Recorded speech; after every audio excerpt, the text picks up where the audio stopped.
Welcome to the Effortless English Show with the world's #1 English teacher, AJ Hoge, where AJ's more than 40 million students worldwide finally learn English once and for all, without the boring textbooks, classrooms, and grammar drills. Here's AJ with a quick piece to help you learn to speak fluent English effortlessly.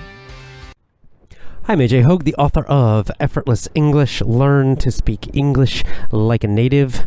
Go to effortlessenglishclub.com, effortlessenglishclub.com. Join my VIP program. Speak English fluently, speak powerfully, speak effortlessly. Join my VIP program today at effortlessenglishclub.com.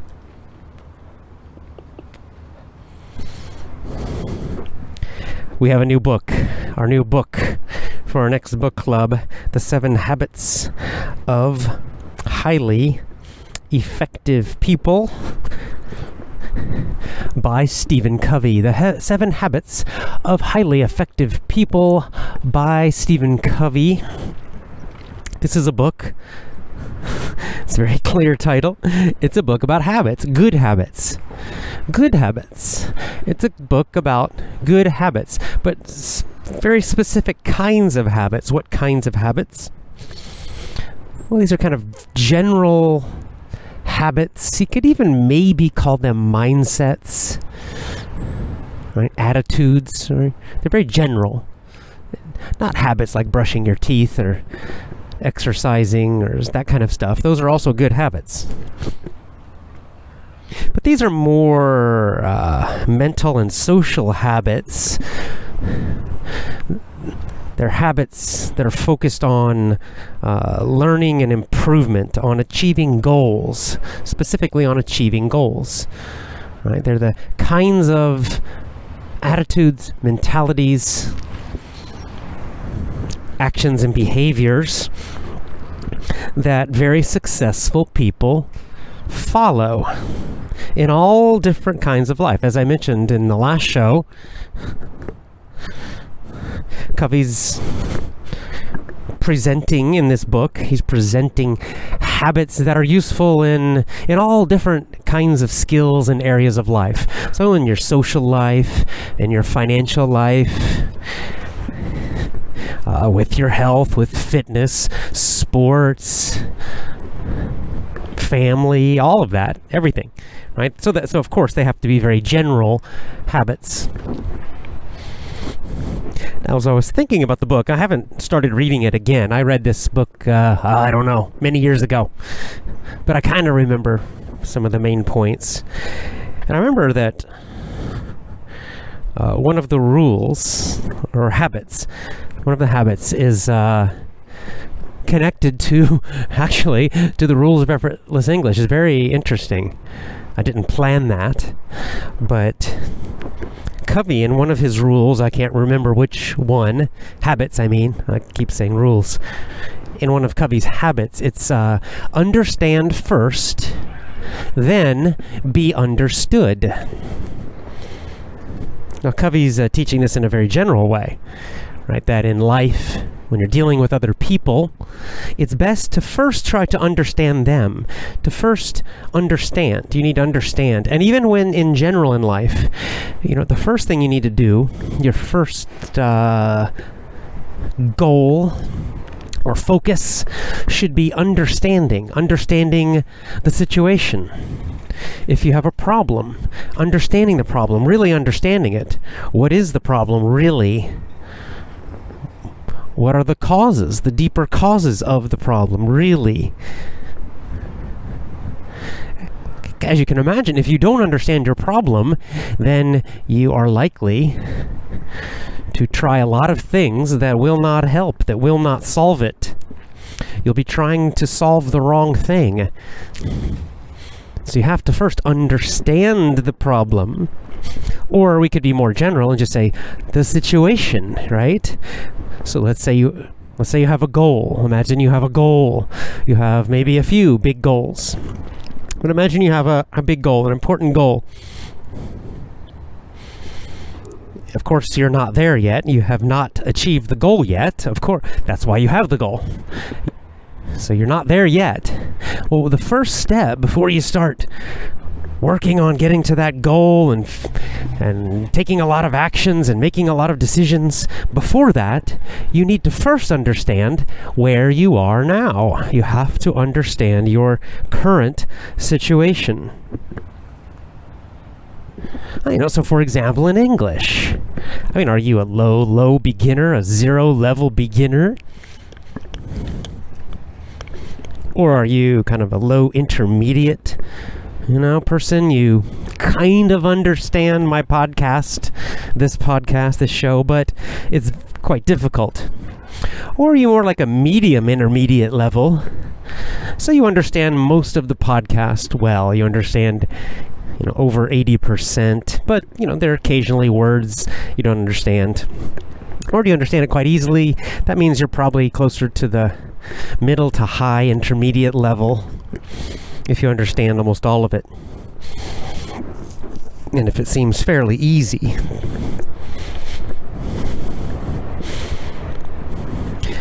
Why do you need to understand that first? Well, because your starting point requires different actions, right? Someone who's very low level needs to do different things to become fluent, to become powerful, to become effortless in English. Their first actions will be different than someone who's high intermediate, who's trying to reach the same high level. So the high intermediate level person might read a lot of audiobooks. They might join my VIP program. They might listen to lots of podcasts. They might actually do a lot of reading too. They might be ready to do the pronunciation course and really work on their pronunciation. But someone who's low level, they can't do those things. All of those things would be much too difficult. They have to start in a different place. In my system, in the Effortless English system, those lower level people, like the low intermediate level people, focus mostly on the mini story lessons and the point of view lessons, and they have to repeat them a lot. They have to do a lot more repetition. When you get higher level, you still need repetition. You always need repetition, but you need less repetition as you get more advanced. As you get more and more advanced, you can repeat a bit less and focus on more content, right? A more variety, which is kind of fun when you get more advanced. That's nice. But when you're low level, it's the opposite. You have to just focus on just a few materials, just a few audios, just, like start with my original course, for example, and just really focus on those mini stories especially. Or if you're a little higher, if you're like a middle intermediate, focus on that Power English course and go slowly and huge amount of repetition. But you have to understand, you have to know yourself, you have to understand your situation. So first understand, then be understood. This is one of Covey's important habits for life success. Because a lot of times, a lot of people, they try to be understood, right? They try to talk before they listen. And that's where it connects to Effortless English. Because Effortless English, we have the same philosophy. First, you learn to understand, right? Input, learning with your ears. Right? Learning through listening. You must build your listening skill first. Your understanding skill comes first. It's the foundation of all your English ability. To become really fluent and effortless, you must first be really good at understanding it. You don't learn unless you understand. Too many people, too many textbooks, too many schools focus on being understood first, right? Speaking, fluency, pronunciation. They go backwards. The This is a common problem in many areas of life, people trying to be understood first instead of understanding. But with Effortless English, you focus on listening. As you get more advanced towards the high intermediate level, you still focus on understanding, but then you add reading also. You start to add some more reading. I encourage you to read books. That's why we're doing this book club. But it's still understanding. The reading helps you get more vocabulary. Reading is really the best way to build up a lot more vocabulary. After you get that fundamental English, you master it. You become fluent with that, most common English. That's the first step. And then the next step is you start widening, increasing your vocabulary. And that's with the VIP program, and also it's with a lot of extra reading that you do. Reading and audiobooks both. But you're still focused on understanding. You're really mastering understanding English first. Listening and then reading, especially listening. And only after that, only after your listening skills are excellent, and your reading skills too, only after that do you start to focus on being understood by other people. In other words, speaking in a clear, understandable way. That comes after the listening ability. Also with Effortless English, when you learn speaking with me, when we specifically focus on speaking, we focus on pronunciation, because again, that's the most important skill for being understood by others. If your grammar is a little bad when you speak, it's not so serious. Other people will still usually understand you. Some grammar mistakes is no big deal. If your fluency is a little slow, if you speak a bit slowly when you speak English, again, that's not really a problem. Other people will still understand you. In fact, they might understand you even better because you're speaking more slowly. So having super fluency is also not really important, at least not at the beginning. But pronunciation is incredibly important, because if your pronunciation is bad, then people don't understand you. You're not understood. Others will not understand what you are saying.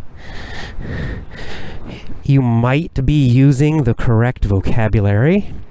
You might be using excellent grammar. You might be speaking very quickly and fluently. But if your pronunciation's bad, it's all wasted. If your pronunciation's bad, other people won't know what you're saying. They won't understand you. You'll be speaking and using all this great grammar and vocabulary and so quick, feeling great, and then they look at you confused. Like, what are you saying? They can't understand you.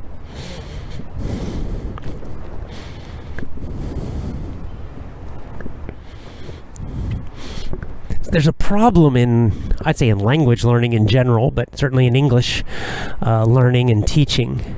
And the problem is this: it got taken over, controlled by linguistic professors. Okay, university, PhD, research professors analyzing the English language. And they created a huge amount of very complicated analysis, right? Analyzing the English language, all the nouns and the verbs, and then the clauses and the phrases, and the English teachers have one set of jargon of words and systems they use to describe the English language. And then actual linguists, professional linguists, people like Noam Chomsky, they also look at the grammar and the vocab and the structures, but they use different systems, different words, different jargon, slang, basically, to describe the same language, the same systems. And it's all super, super, super complicated.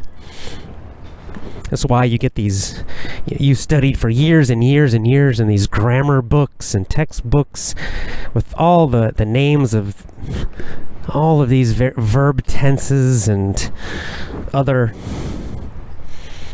forms of English. You know, possessives and countable nouns and blah, blah, blah, blah, blah, all that stuff. Super complicated.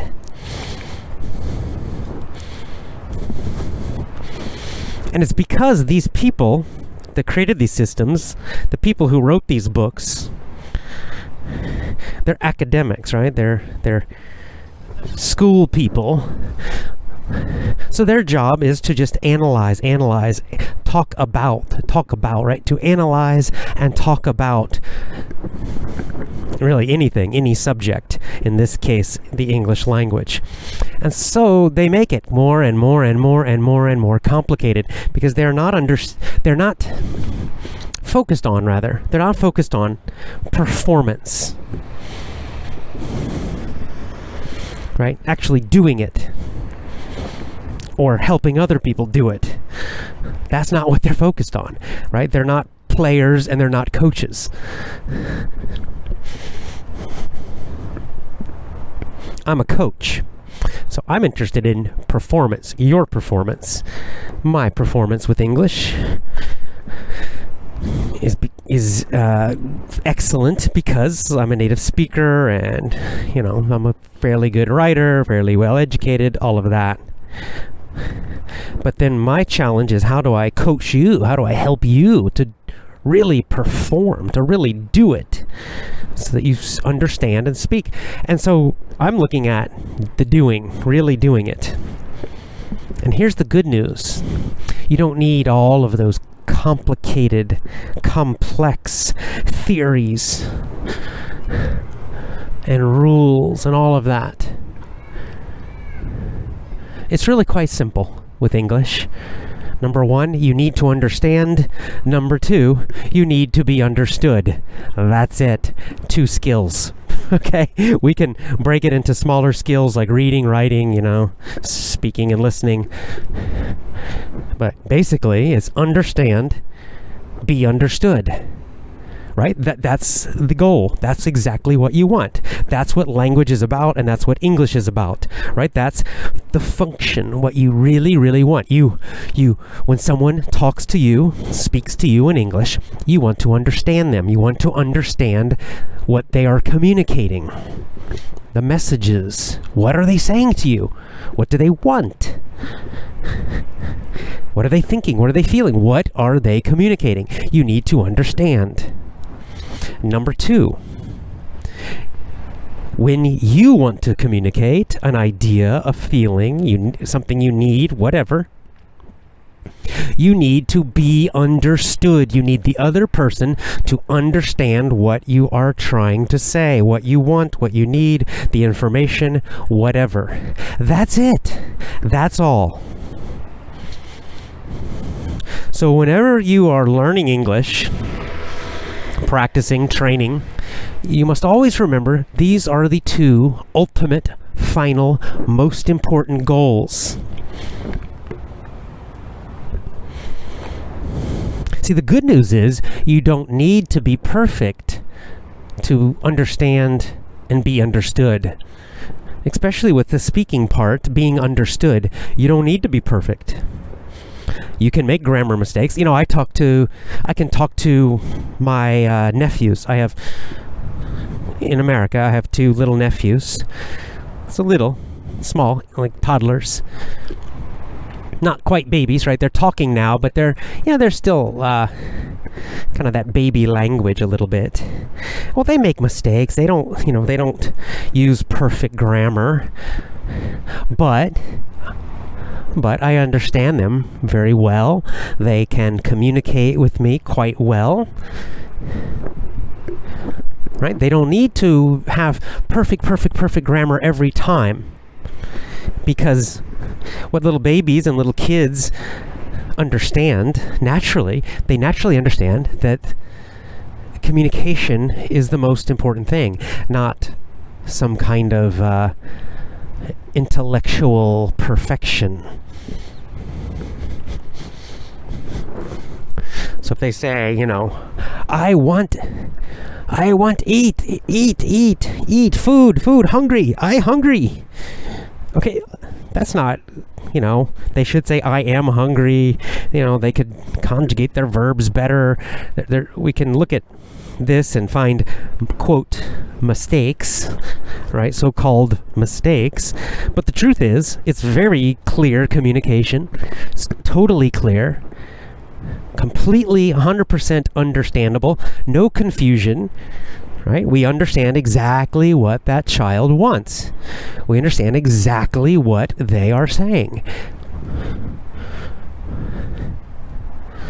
That's good communication. It's nice to use great grammar. It's nice, you sound more intellectual. You sound more, educated. All of that's great. It's nice, but it's secondary. Right? It's of less importance.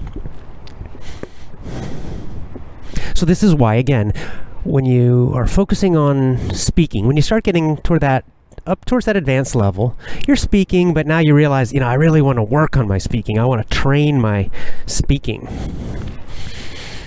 You've got to remember that your first goal must be to be understood better.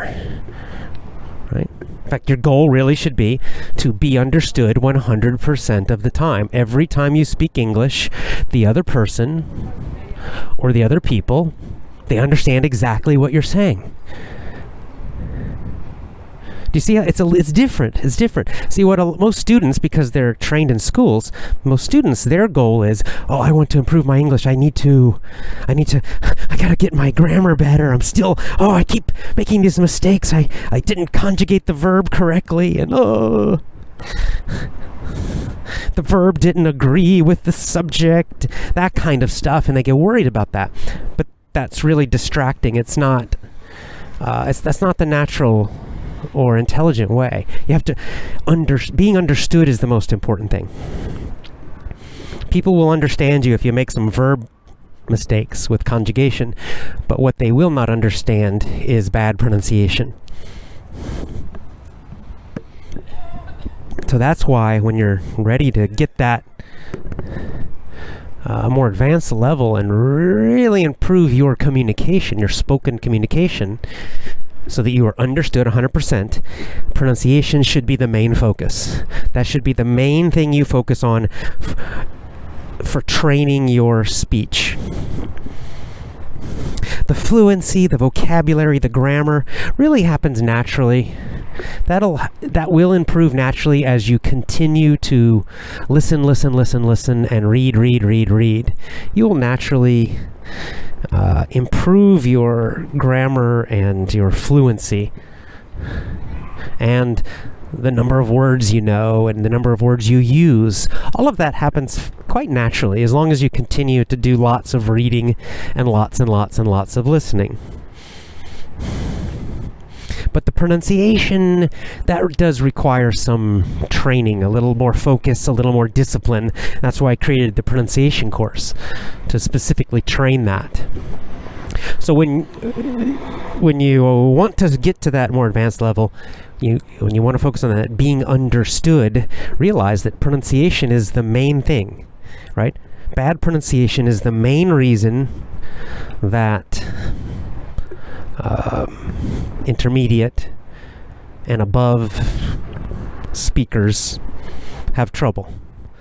The main reason that people who are intermediate or high intermediate and higher, those people, the reason that they are not understood, it's usually pronunciation. It's not grammar. It's not grammar, it's not vocabulary. You don't need a huge amount of vocabulary to be understood. You can communicate most things, certainly daily, normal, everyday things, with very simple, common vocabulary. And you can use short sentences, and you can make some grammar mistakes. All of those are okay and still understandable. So work on that pronunciation. Work very hard on that. And then once that's great, once you are clearly understood, then that last level is okay. You just continue growing your vocabulary. Oh, maybe you do work on that grammar a bit. You know, most of it will happen naturally as you just enjoy English. So understand first. That's listening, mostly listening, and of course reading too. Understand, get that at a high level, excellent high level. Then number 2, be understood. And again, that's mostly pronunciation focus. Quite interesting. When we get to that chapter in the book, Stephen Covey's book, of course, we'll be talking about other areas of life, not English. We'll be using that same habit to first understand, then later be understood. We'll learn that habit and how to use it in other parts of life.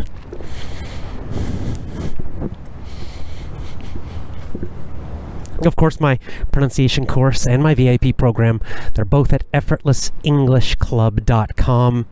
effortlessenglishclub.com. If you're at that kind of high intermediate level, somewhere around there, low advanced, high intermediate, somewhere in that range, I recommend start VIP first, commit to the VIP program, join, focus on that VIP program and those lessons for a few months. Then when you have those good habits of using those VIP lessons, keep going, continue with VIP, then you can add the pronunciation course also. And they're both at effortlessenglishclub.com.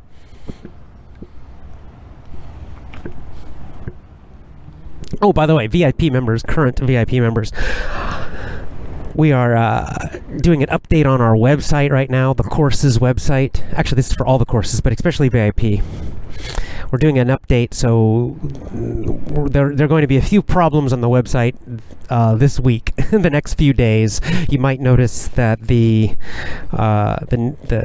current VIP lesson might disappear from the menu for a few days. Some other changes will happen. We're just doing some changes to the computer system, so my apologies. Just be patient. We will get it fixed quite quickly. Well, just a few days, and then everything will be working normally again. So my apologies for that inconvenience.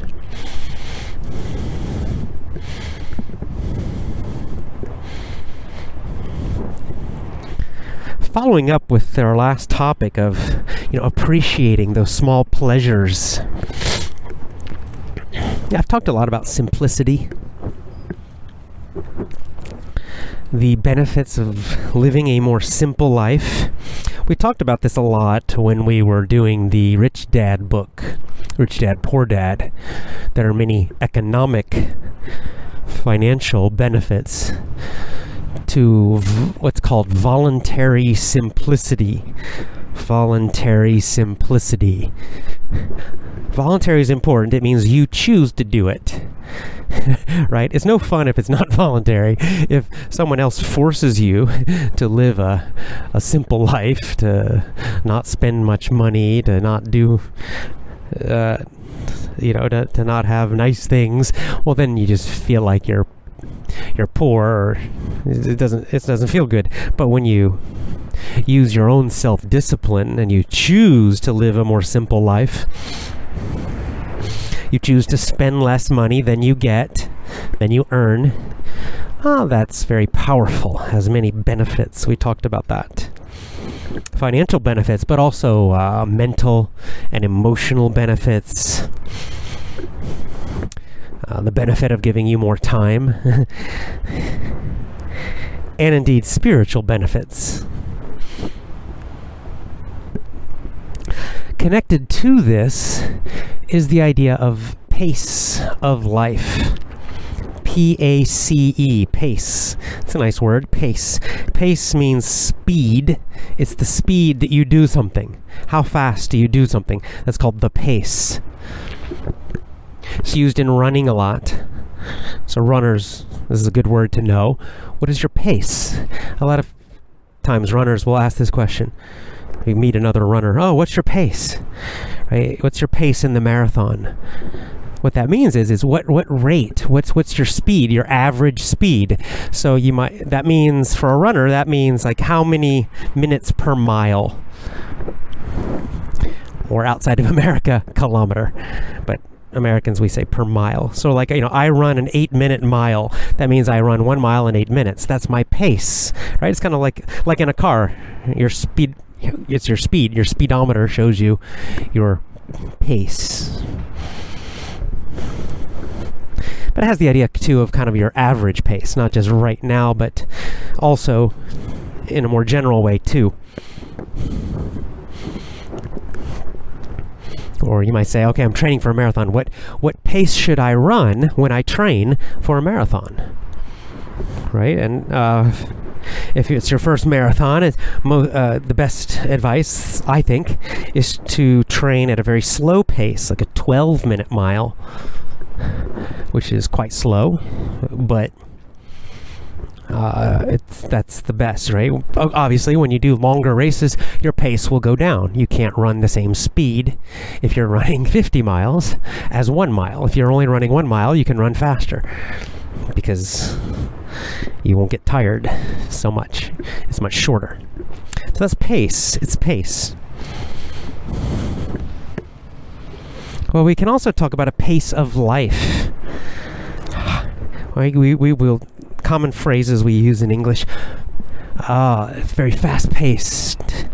New York, for example. New York City. New York City is very fast-paced. Fast-paced. P-A-C-E-D. Fast-paced. What does that mean? Well, it means the lifestyle in New York City is fast. It's very busy. Right? It's very busy. People are moving around very fast. They walk fast. If you're on the street, New Yorkers they walk quickly. They're busy. They always seem to be in a hurry, right? They're always hurrying from one thing to another, to another, to another. So it's a fast-paced life. A very busy, fast life. And then, of course, we have the opposite, slow-paced life. So you might say, the countryside, in the South, life is slower paced. The South, where I'm from, is slower paced. At least traditionally, outside of the big cities, life is slower in the South. People less busy. They don't run around quite so much. Fast-paced and slow-paced. One of the benefits of living a more simple life is that you get more time. This is also one of the benefits of financial independence. And I believe in life we need both. We need slow-paced time periods, daily, I think, time to relax, time to appreciate, time to listen, observe, notice. Right? When you're too busy, when you're too active, doing things, it's easy to kind of be so busy that you don't notice, that you don't appreciate anything that's happening. I'll give you an example. A lot of families in America, I believe, in my opinion, they're too fast-paced. There's this kind of culture or mentality with parents that they have to constantly be busy. Their children, that is, need to be constantly busy doing some kind of organized activity. So what happens is the parents and the kids are constantly moving, running around, constantly in a hurry all day long. They get up early, and then they're running, they're eating their breakfast very fast. Then they have to rush and hurry to school, and then of course they're busy at school. And then mom or dad or whoever gets them from school, and then immediately after school they go to some other activity, maybe a sport, maybe music lessons, dance lessons, something like that. And then they're doing that, and then immediately after that's done, then parents pick them up again, and then they have to rush to some other activity. And then after that, they rush home, and then they have to do homework because they've got homework from school, and then they're busy doing that. Then it's time to eat. Then it's it's just boom, boom, boom, boom, boom. There's never a moment of stillness, calm,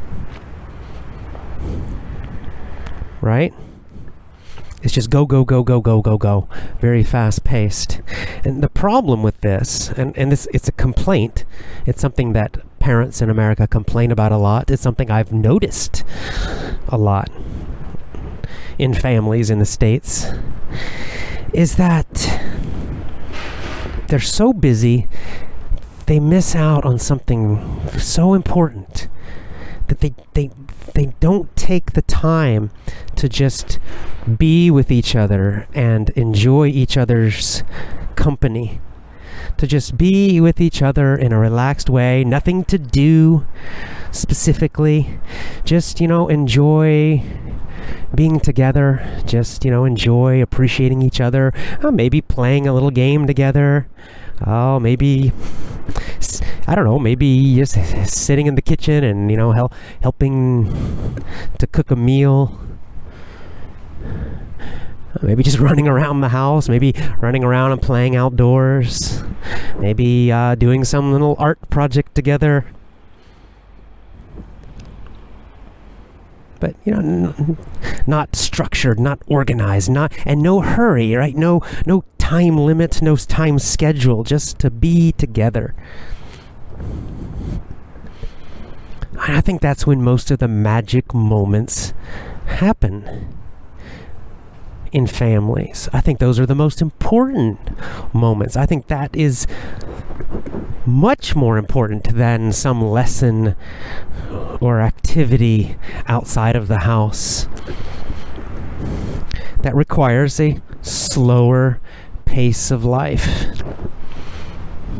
Individually, the same thing. In the last show I discussed just sitting and appreciating those small pleasures of life, right? Well, again, that requires a little time. You got to slow down.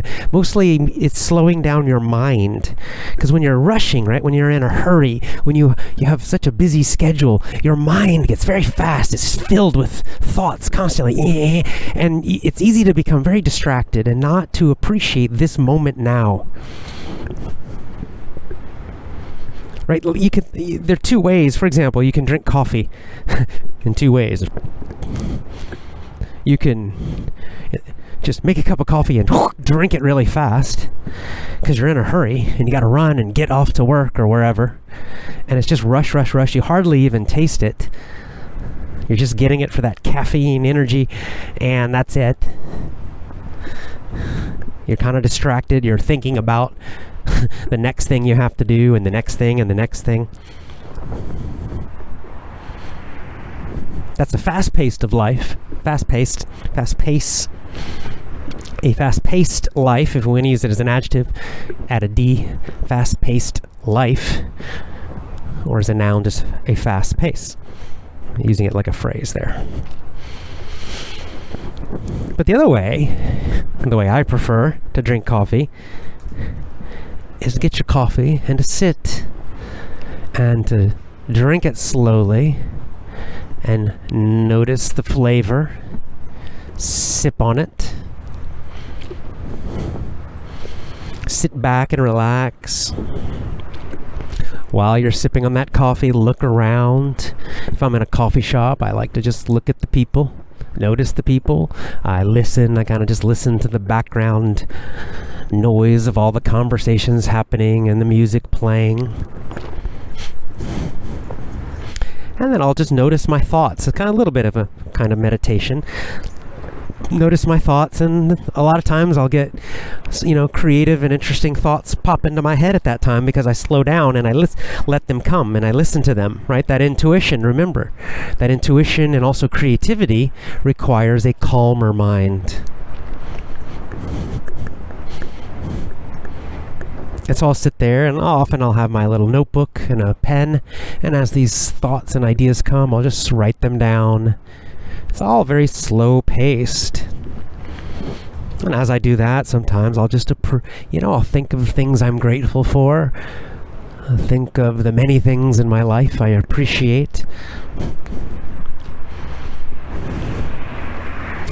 It's the reason I now enjoy walking more than running.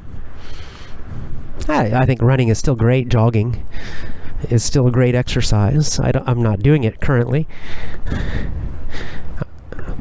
But I actually prefer walking or rucking. I usually, when I walk, I carry a little bit of a heavy backpack. Not super heavy, but a little heavy. Add a little weight, makes it a little more difficult. But I like it because it's slower.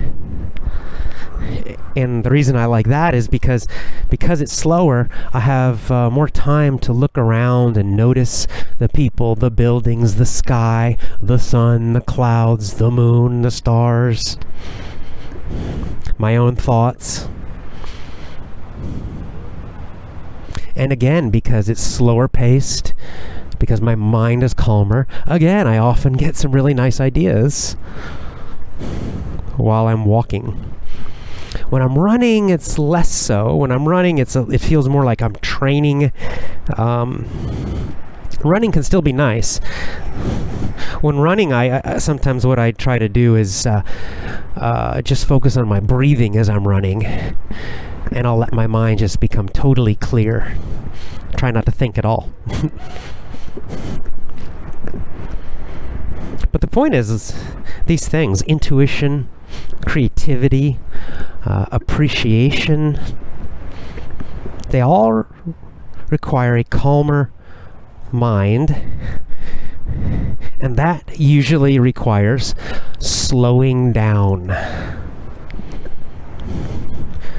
Mindfulness, noticing the present moment now. Again, it's easier to do when you slow down sometimes. And the reason I'm talking about this is because in our modern world, it tends to be busy and noisy, right?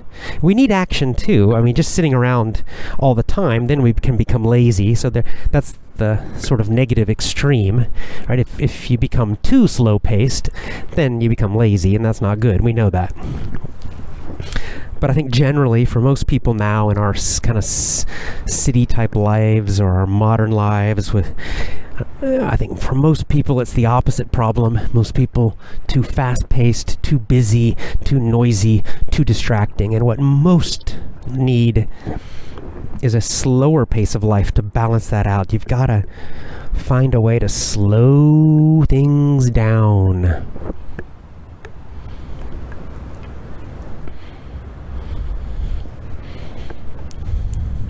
Each individual naturally has a kind of point of balance that they prefer. It depends kind of how you're raised. I think that's part of it. It depends on your personality. So again, someone born and raised in New York City probably will want a more active, faster life than me. I was born and raised in the South. I prefer a much slower pace of life. So of course there are individual differences, but in general, we all need both. We all need both. And I think in general, a lot of us don't get enough slow time. And when you don't do that, then that's when you suddenly feel like your whole life is zooming by, is going by, and you're not connecting with other people. Like there's something missing underneath it, right? That's what I see with those families in America. Like they're all racing around and doing all this stuff. The parents are doing all these things that seem positive, taking the kids to all these activities and classes, and they're all running around doing all this stuff. Clearly the parents care about their kids. Of course they do, but they're missing something. is because they never have the time to just make those deep, loving connections. That requires just hanging out together. You don't have to do much special. Just be together. Lots and lots of time. With nothing to do. That's when the magic happens, usually. Because it's when there's nothing to do, that's when you or the kids start thinking, well, what do you want to do? And then everyone has to get creative, and you start talking, and maybe you play a game, and maybe you do a little activity, or who knows.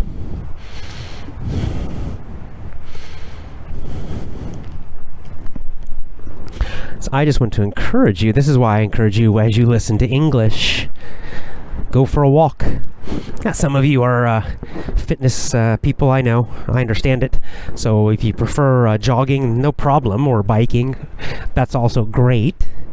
But also just take those times, especially you runners. Maybe on your easy days when you, some runners, you guys, you take days off, or you schedule easy days. I know you cyclists do the same. Well, maybe on those easy days, those rest days, instead of doing nothing, go for a nice slow walk. It's actually better. There are a lot of fitness studies about this that it's called active rest.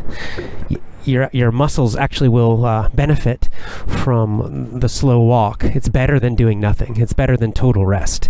Total rest, because when you do the active rest, when you just slowly walk, it gets some fresh blood into your muscles, and it helps your muscles recover faster. So even if you are doing some hard exercises, on those rest days, do active rest. Go for nice, long, slow walks. Not as training, just to slow down. And most importantly, while you're doing that slow walk, do what we discussed earlier this week. Look around. Appreciate the beauty around you. I've been doing this too. I often comment how Osaka's kind of an ugly city. It is. Architecture-wise, it's not pretty. But there's still, there are little parks, there are trees. Especially in the evenings, there is a little bit of magic, Cities have their charm too. The lights and the energy and all that. And sometimes I just need to slow down and notice it and appreciate it for what it is.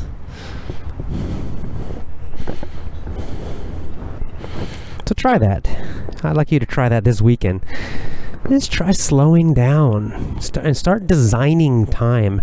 Cutting unnecessary busyness from your schedule and allowing more time for just whatever.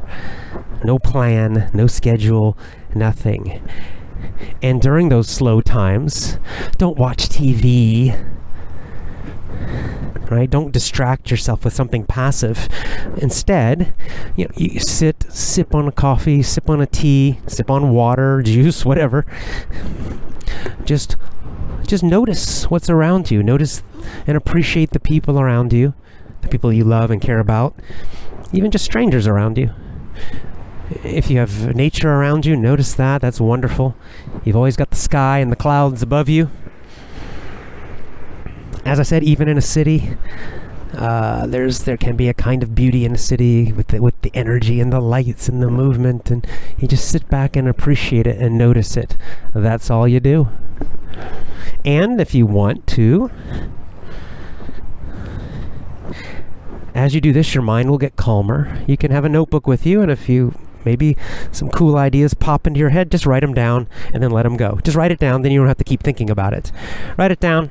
Put the pen down, continue to notice and appreciate, and just think about all the things you love and appreciate and are grateful for in your life. Slow down, slow that pace down sometimes. All right, I'm going to go for a nice slow walk home. Have a great weekend, and I will see you in a couple days. Join my VIP program at effortlessenglishclub.com. Commit to my VIP program. Commit today at effortlessenglishclub.com. effortlessenglishclub.com.